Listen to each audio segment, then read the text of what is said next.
ನಮಸ್ತೆ ವೀಕ್ಷಕರೇ, ನಾನು ಚಾರ್ವಕ ರಾಘವೇಂದ್ರ. ನೀವಿಲ್ಲಿ ನೋಡುತ್ತಿರುವಂಥ ಈ ಒಂದು ಪ್ರದೇಶ ಸಾಗರದ ಮಾರಿಕಾಂಬಾ ರುದ್ರಭೂಮಿ.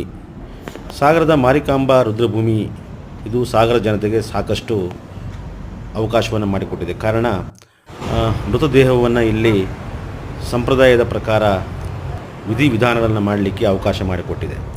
ಇದು ಒಂದು ಒಳ್ಳೆಯ ಕೆಲಸ. ಆದರೆ ಇದರ ಸುತ್ತಮುತ್ತ ನೀವು ಗಮನಿಸ್ತಾ ಇದ್ದೀರಿ, ಸಾಕಷ್ಟು ಪೊದೆಗಳು, ಮರ ಗಿಡಗಳು ಎಲ್ಲ ಪೂರ್ತಿ ಬೆಳೆದುಕೊಂಡಿದೆ. ಇಲ್ಲೇ ಪಕ್ಕದಲ್ಲೇ ನೀವು ಗಮನಿಸಿದ ಹಾಗೆ ಬಸವನಹೊಳೆ ಡ್ಯಾಮಿನ ನೀರು ಹರಿತಾ ಇದೆ.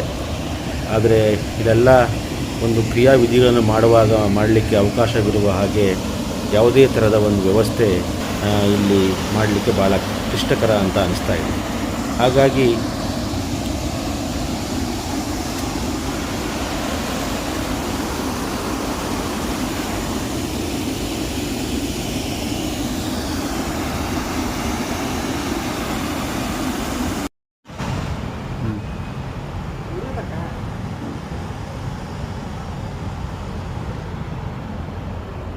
ಬಟ್ಟೆ